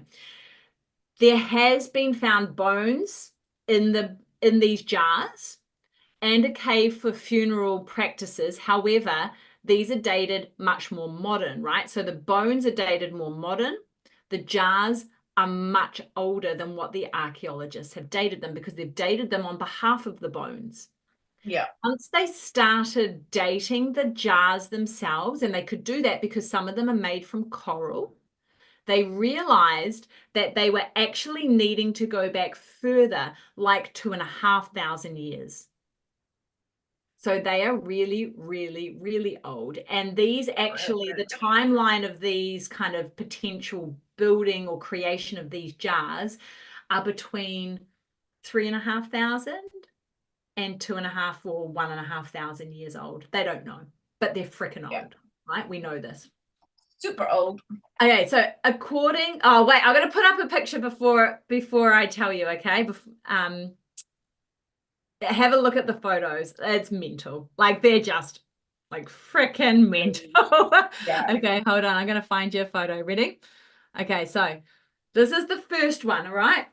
And you were talking thousands of jars, like 2,500 jars, maybe more, spread across this small area in Laos. Yeah, they're crazy, Right? aren't they? Look how incredibly massive that is. It is absolutely just ginormous. I'm going to pop up another one for you to have a look at. Here you go. Check out this lady falling into said jar. Right? Absolutely, totally jar. The floor of them, the base of it, it can hold liquid, it can hold seed, all of the above, right? Absolutely insane. Here's another one. This is one of the ones I love. Obviously, like, to put it into perspective, these guys are climbing up a hill to go and see these absolutely giant, giant jars. Now, some of these jars have lids on them, right? Some of them have really beautifully ornate lids, or what would have looked like beautifully ornate lids back in the day. So you can see that this is a jar with a lid on top of it. And there's inscriptions on top of these lids with an actual kind of what looks like semi-handle, which is pretty crazy. I'm going to show you this one here, which is like a half lid, but you can see the ridges on the top of this lid. And obviously, like, there was a lot of damage, right? A lot of destruction, because the Americans, through the Vietnamese War, dropped the most bombs on this one area. It was something like 65 million bombs. It was mental. It may even be more than that. It might be 165 million. It was so incredibly decimated on this one area. Nobody knows why. Why would you just drop it on this one area? They say it has to do with the Secret War, which was basically the Vietnamese using the tunnels to get through Laos, essentially, and then come out of Laos and run away into the caves. But they focused in on this one area, and they destroyed a whole heap of these jars. And a lot of these jars now, there's only about 4 sites or 5 sites that the archaeologists and the bomb squads have gone in and actually cleaned out, that you can walk around those jars now. You can't actually go walking into lots of those areas because there's so many undetonated bombs there. It's so sad. It's horrible, right? It's absolutely horrendous. So you can see on this lid here, look at the grooves on it and the different levels, and then it's actually got a handle on it. And this is massive. You're talking like 4 meters. It's a big cup of coffee. It's a huge lid to put on top of your cup of coffee. Yeah, absolutely. And so the story goes, right? So these are huge, absolutely massive. They're thousands of years old. Nobody knows how they got there, what they were for. They do know where they've come from, though. Some of them are made of granite. You can't carve granite very easily. Some of them have been brought from a coral reef miles and miles away. This is actually uphill as well. So they've had to have been lifted and brought up the hill to be put on top of hills. So keep that in mind, right? So according to the Laotian legend, the people of Lao, the jars were created by a race of giants, right? Of course they were, because they're huge. Their king, Kang Chuan, was said to have commissioned the jars after a great victory in battle. Obviously, we know from biblical texts that these giant tribes fought each other a lot, right? We hear, yeah, they battled all the time. We hear this in Aotearoa in New Zealand. The chiefs battled all the time. The story of Moso, who was the giant that lived in Samoa, literally walked over to Fiji to smack out their chief, right? And he left a giant footprint in Samoa. Slap him with his jandal. It's still happening to this day, right? There's a lot of arguments between the Pacific Islands. Funny. The story of Moso, the giant who left a 2-meter long footprint in Samoa in the lava. So anyway, they were celebrating this giant's victory in the battle, right? So to celebrate, the giants brewed massive quantities of rice wine, storing it in these colossal stone vessels. The jars that remain scattered across the plateau today are said to be the remnants of this giant feast. So they basically had a big piss up, like massive, like normal island people. Thank Kiwis you. are the same. Yeah, we had a victory. Let's go have a piss up. yeah, 100%. And so I kind of went, okay, yeah, sure. Actually, I'd probably give more credence to that than burial chambers, right? They're obviously not burial chambers. There have been little Buddhas found in the jars. There has been bones like little Buddhas found in the jars. There's also been bones found in the jars, but they were dated much more modern. So obviously the new, civilizations that have come through. And there's been no bones found in these. There's been nothing, no burial stuff, no nothing. But only in the cave, right? There was a cave found that was obviously used for funerary practices. But again, it's modern. It's not thousands of years old. So we still don't know what these are used for. But I kind of went a little bit further because I was like, let's back it up a little bit and see if we can get some validity around it or a little bit of help and support. So in broader Southeast Asian mythology, the presence of Rakshashish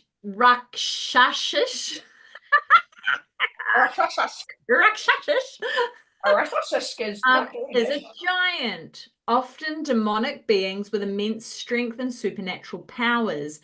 It adds another layer of interpretation. In some tellings, it was these larger-than-life beings, aka giants with superpowers, who carved and used the jars, leaving behind a mystery that endures to this day. So there is, in fact, mythology around these giants as entities and, obviously demonic beings, but they have immense strength and they are seen as a giant race. Were they eating people too? Probably. I imagine. Look, if I was always eating people. Yeah.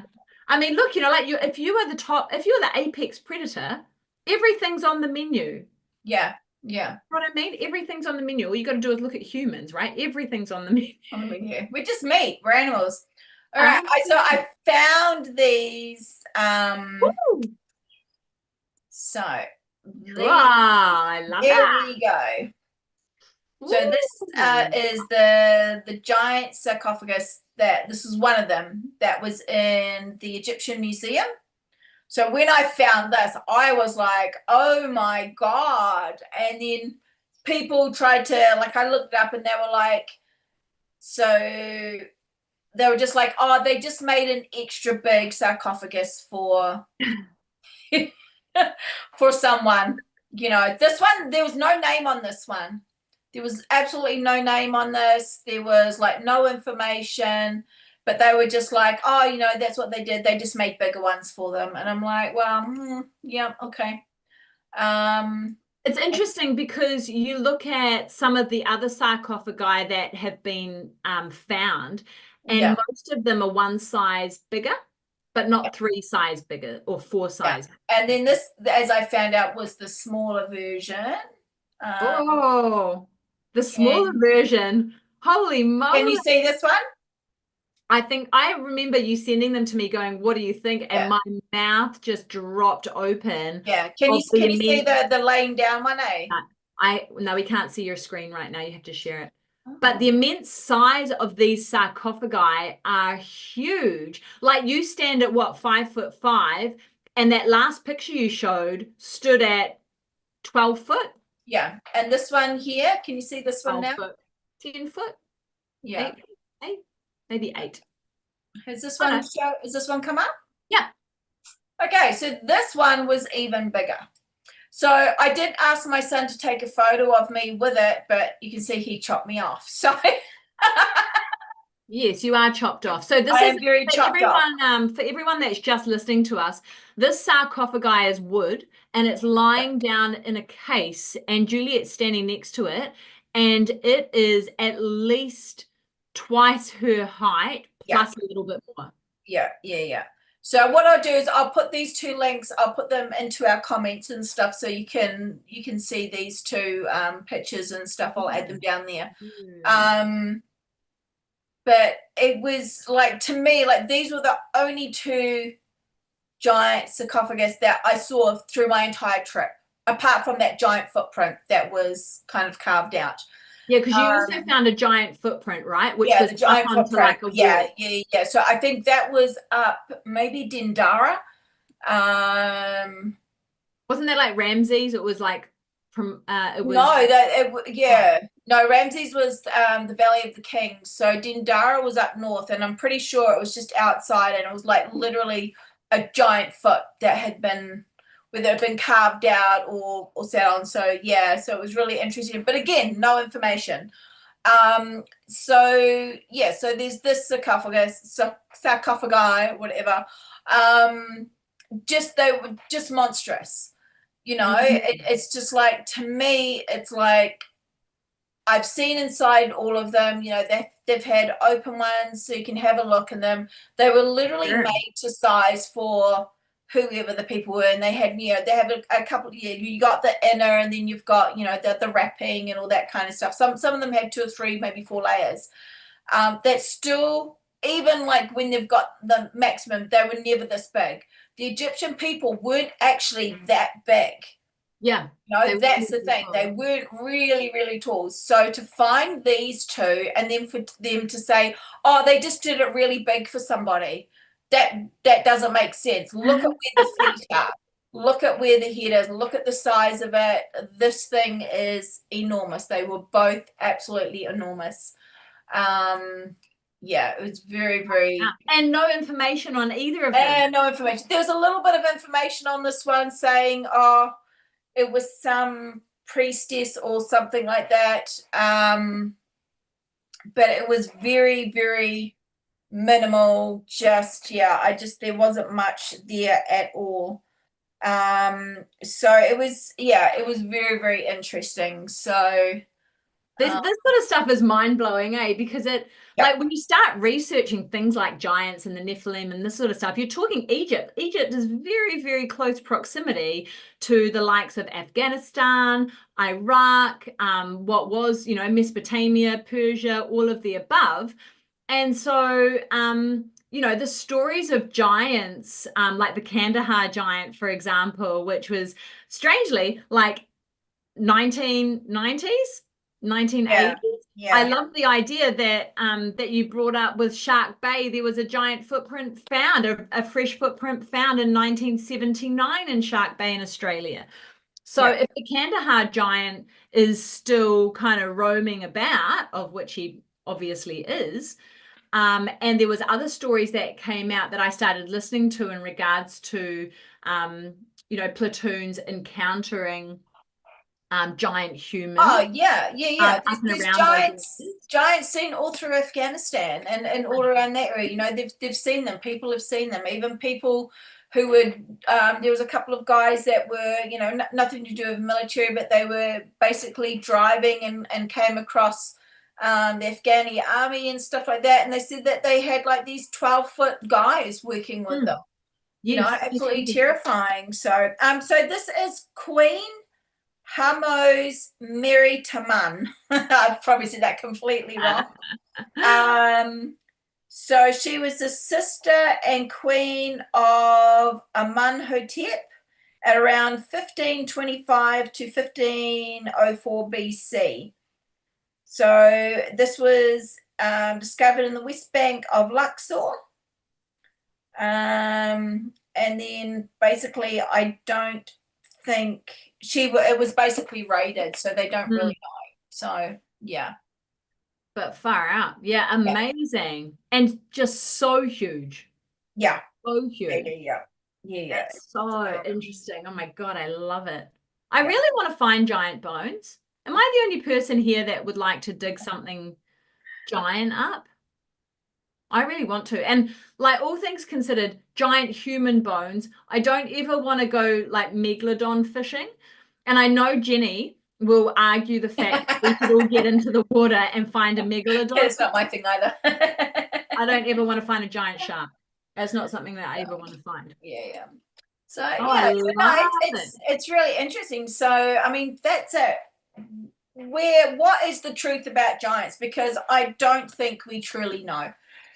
No. I think there's like this whole one theory I did find that I heard, this was like on Joe's podcast, which I found really interesting, is that how the Nephilim and everything like that were messing around obviously with hybridization, you know, and you know, are they making Dogman?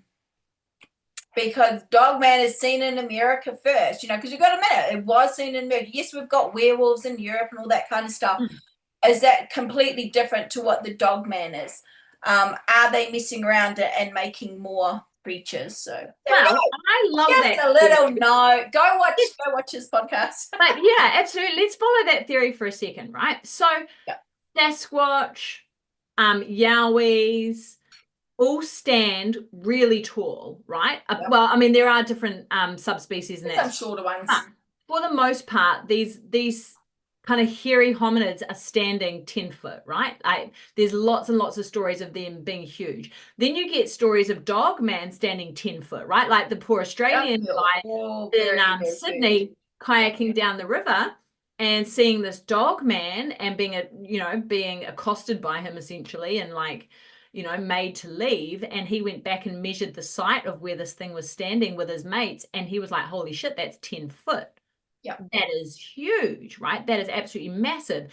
So if you were kind of going down the theory that there was hybridization going on using Nephilim DNA, giant DNA, then why wouldn't you consider the idea that in fact these cryptids are hybridized versions of these giants, it could explain the variations of where some of them look very ape-like, some of them, you know, like the Dogman, for example, can look quite ape-like, but they're they know that they're dog. Then there's hyena ones, and there's like German Shepherd looking ones, and they, you know, is that kind of variations that they're playing with? Or is that them, you know, going from that real kind of ape looking thing and evolving them, going from Bigfoot evolving into Dogman of the DNA kind of slowly changing? Is that kind of what they're doing? So it is really, really interesting. Anywhere with it, I mean, like, this is the thing, right? Like, you can go down so many different little rabbit holes and different little theories. Yeah. And I guess once you have a base, then you can start kind of working on it. And maybe, okay, so your first question to me was, why is the Smithsonian burning giant bones, right? Why are they destroying them? Because we know there's whistleblowers that have come out saying universities and Smithsonian and other government departments throughout the world have been collecting, they were told to collect giant bones and destroy them and burn them, right? Ash them. Is this part of some form of genetic mutation hybridization program where they're like, well, we don't want these bones falling into the hands of A, B, C, and D, so we're going to destroy them so that we can maintain our hybridization program? But in saying that, it throws like a whole spanner in the works, Yeah. because there are giant bones in museums down in South America, for example. South America are very big on keeping their bones. They didn't kind of fall into that. It's more the Western worlds. You got to look at it. It's more the real Western worlds that are going, we don't want people knowing about this. Let's hide this. Maintain, you know, it's false narrative. But don't they do the same thing in the Western world with dinosaurs and then stick all the dinosaur bones together to make the Brontosaurus? Did you know that? The Brontosaurus is a load of crap. Well, they reckon that they're not dinosaurs, that they're all actually dragons, and that dinosaurs have been made up. Oh, that's a whole different story. Yeah, well, no, but there are theories that dinosaurs the bones haven't even been found. The majority of the T-Rexes and the actual dinosaurs are like one bone, and they build the entire other, like the rest of them are bullshit. It's all pretend. Yeah. And that was the issue with the Brontosaurus. The Brontosaurus is no longer even a dinosaur because it was found out that they super glued things together. Did you know that? They super glued them together to make Brontosaurus bones. Oh my God. It was all a farce. So I feel like, and then you go somewhere like Angkor Wat in Cambodia, which is meant to only be 1,000 years old, and you see this little stegosaurus on the door frame. You go to Egypt and you see a plesiosaur. You say, a plesiosaur hieroglyph, right? Hieroglyph, How?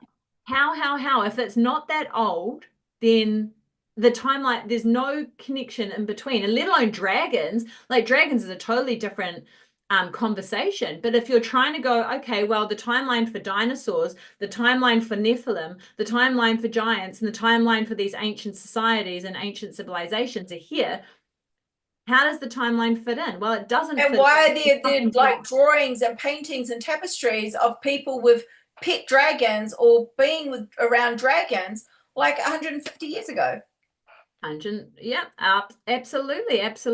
And then there's the story of, how did Nan Madol get built? Well, it was these two brothers that were giants that flew over and picked up a whole heap of these giant basalt, like stone logs, and built it on this coral reef, because there was no way they were going to pick up 6-ton basalt logs and float them over on a boat, on a canoe.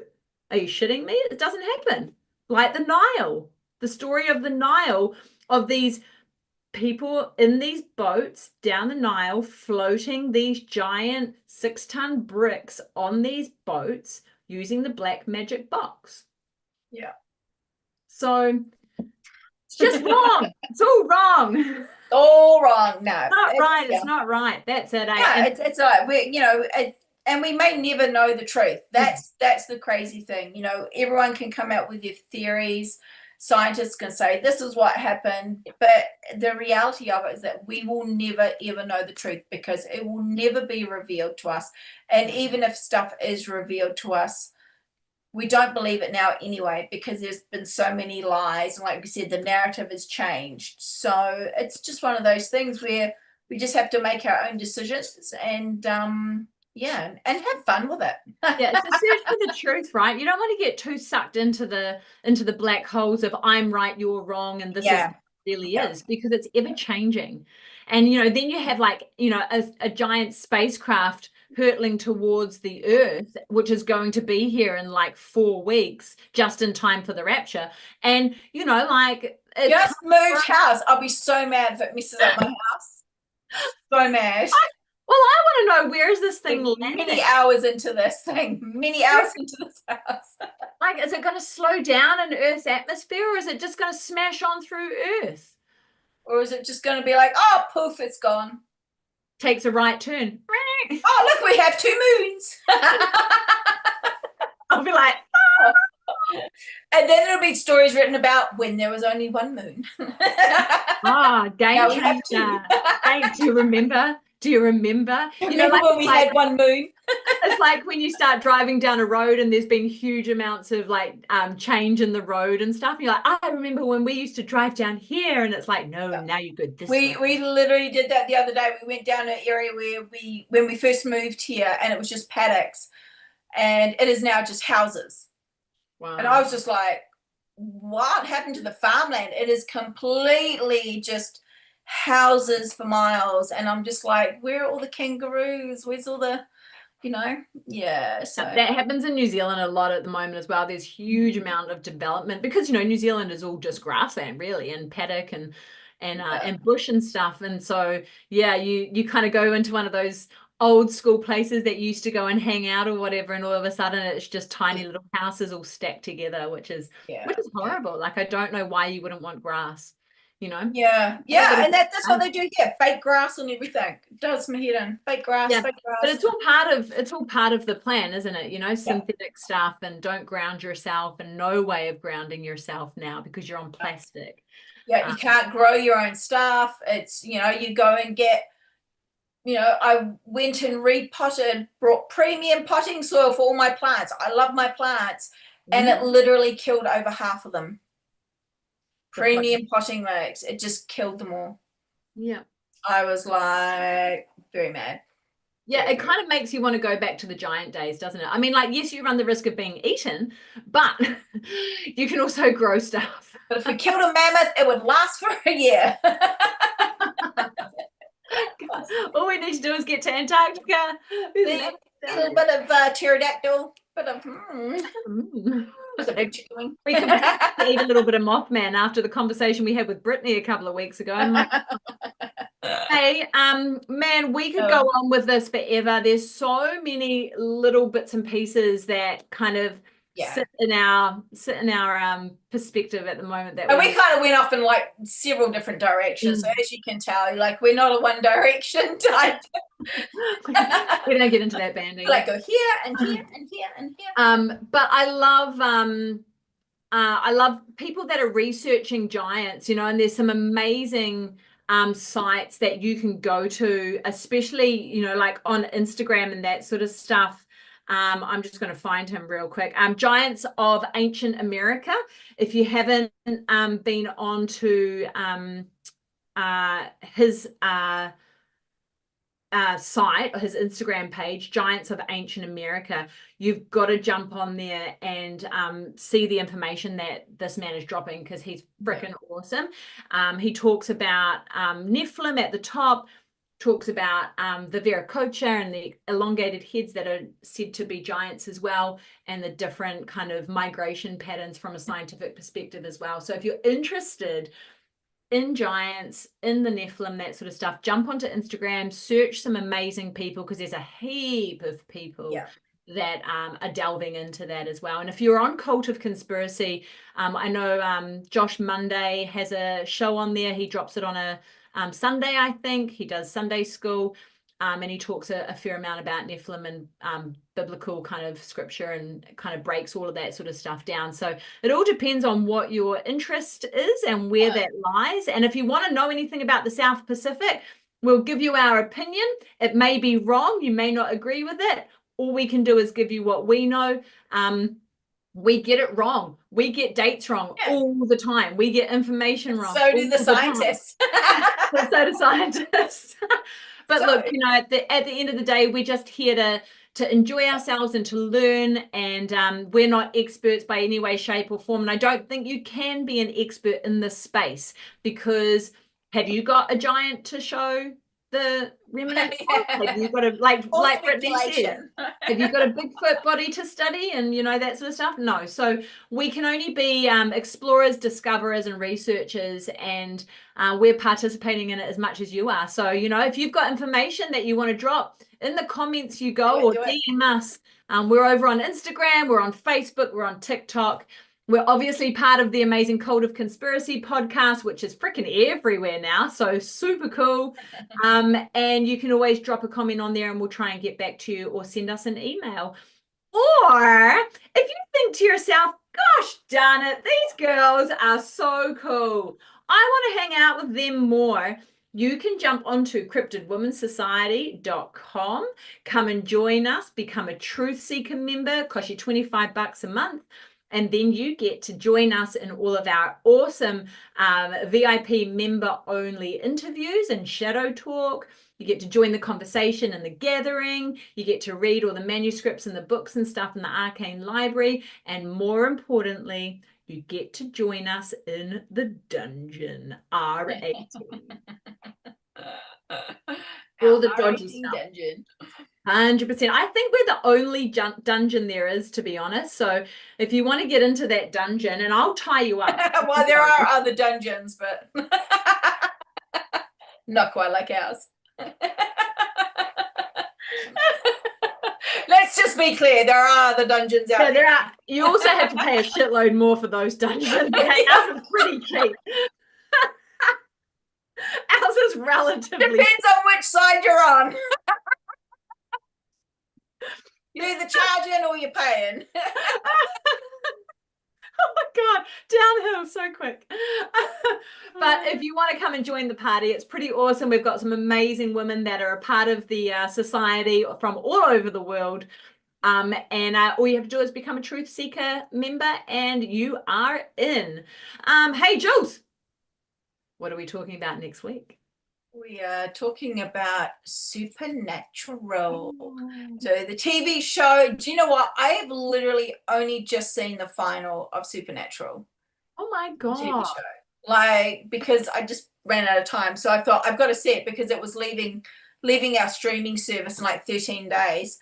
So I smashed out a few of the little episodes that I had left. And I'm just saying the ending, the last 2 episodes were like, yeah, it's average. Just saying, I love Supernatural. There were a couple of seasons there that just didn't need to be there.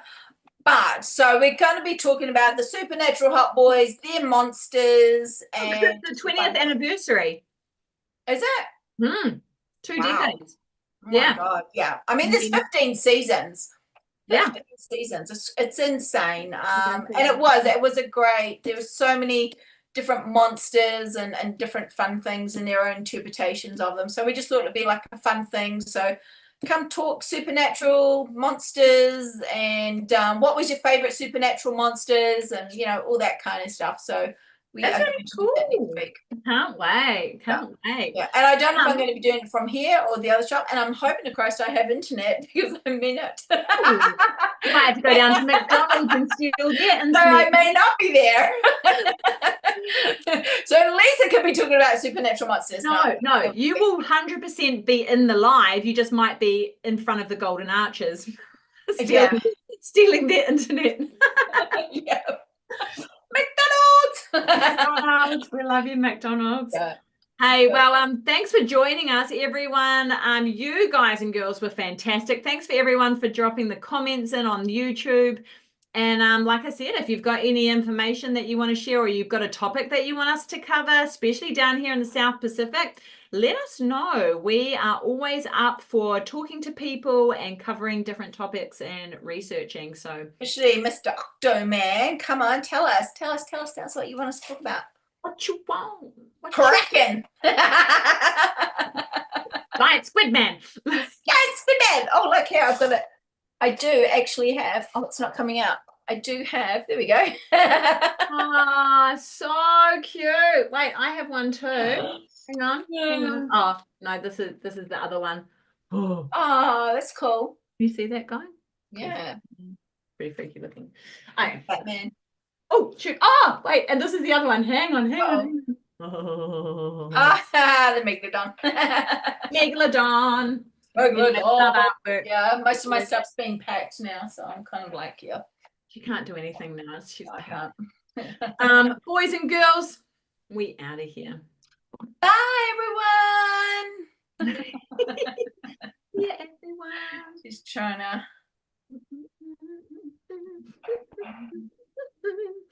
Just waiting for it to finish up. We are doing music. La, la, la, la, la. Gotta catch up. No, I love this. What is this from? Wendy Olsen Art. So there we go. Anyone? Wendy Olsen Art. All right. See y'all. Bye. Bye.